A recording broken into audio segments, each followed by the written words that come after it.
Kagulat World. Ito na ang araw na inaabangan ng buong Pilipinas at ng buong Southeast Asia. Si Alex Ala, ang world number 50 at pambato ng bansa sa Grand Slam ambitions, ay sasabak hindi lang sa isa, kundi sa dalawang laban ngayong game day sa Bangkok. Una, ang pinakamahalaga, ang kanyang women's singles round of 16 match laban sa pambato ng Malaysia na si Shihomi Leong. Ikalawa, ang surprise challenge sa mixed doubles, kung saan makakatuwang niya si Nino Alcantara. Ang dalawang magkasunod na laban na ito, ang pinakamalaking physical at mental test ni Ala sa SEA Games. At ang stakes ay hindi pa kailanman naging ganito kataas.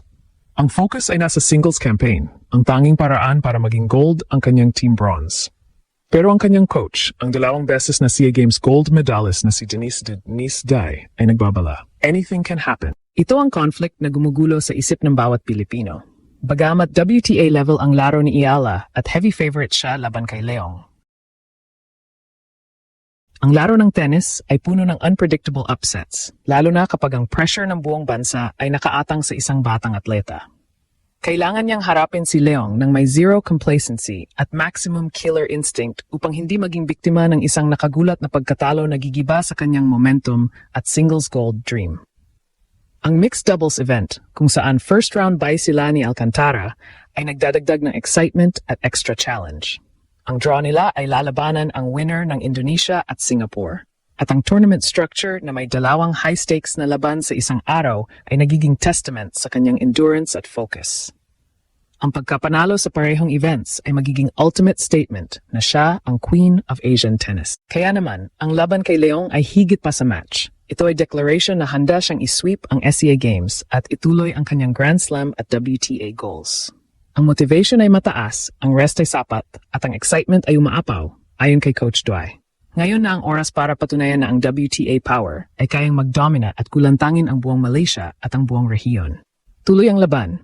Ngayon ang D-Day para kay Alex Ala. Ang world-class athlete na may WTA goals ay haharap sa kanyang pinakaunang singles match sa SEA Games laban kay Shihomi Leong ng Malaysia. Ang laban na ito ang magsisilbing litmus test kung gaano kabilis at gaano ka-ruthless niya kayang i-translate ang kanyang elite experience sa regional domination. Ngunit ang lahat ay hindi kasing simple na rankings. Ang shock factor ay nagsimula sa mismong head coach ng Philippine women's team, si Denise Dai, na nagbigay ng isang massive warning sa publiko. At the end of the day, it's tennis and anything can happen.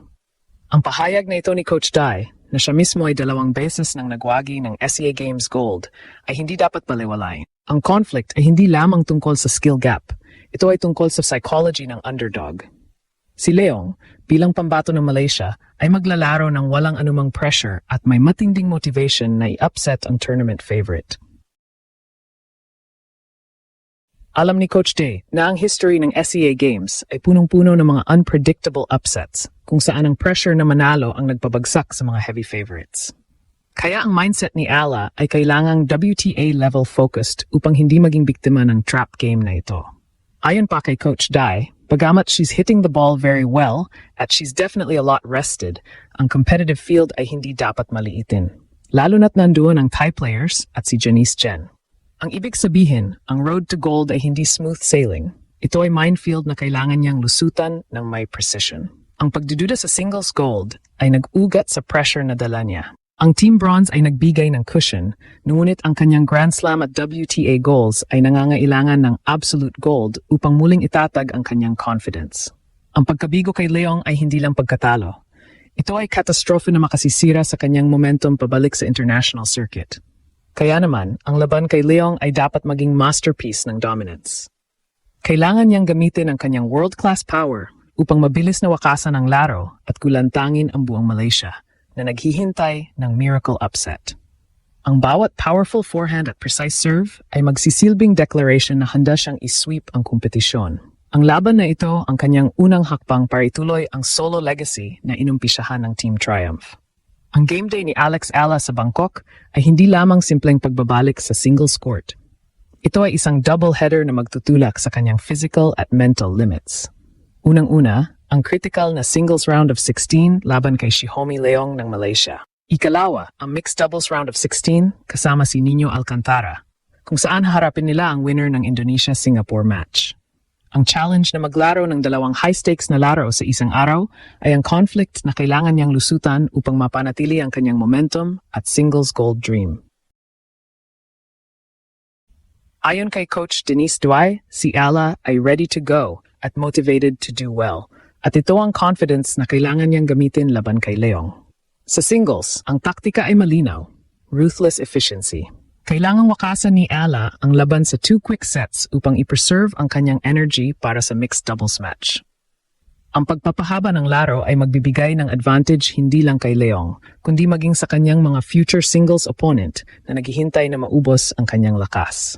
Ang bawat powerful forehand na gagamitin niya ay hindi lamang para manalo ng point, kundi para manalo ng rest time. Ito ang strategic urgency ng kanyang singles campaign.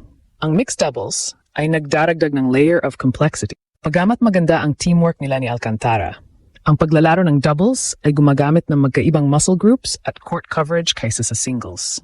Ang doubles success ay magiging bonus na magpapalakas sa medal tally ng Pilipinas.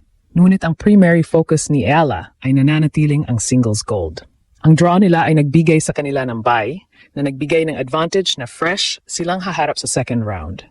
Ang mixed doubles ay dapat niyang gamitin para panatilihin ang kanyang competitive rhythm at eye on the ball nang hindi masyadong nag-aaksaya ng mental focus.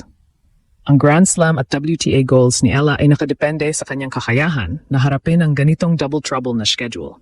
Ito ang real-world test ng endurance na kailangan niya sa highest level ng tennis.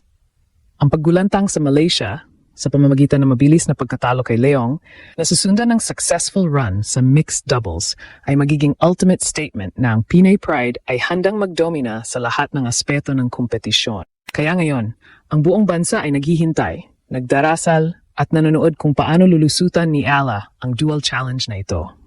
Ang buong momentum at emotional rin ni Alex Ala matapos ang mga Grand Slam heartbreaks ay nakasalalay ngayon sa kanyang performance sa Bangkok.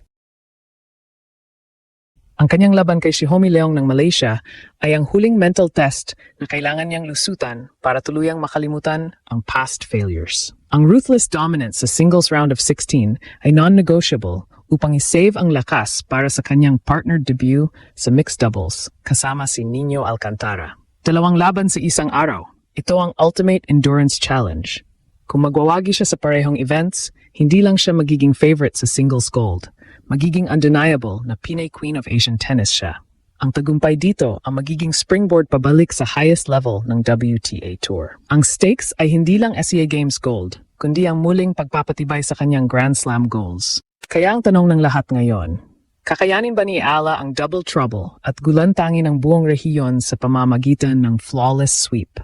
O hahayaan niyang maging biktima siya ng pressure at fatigue?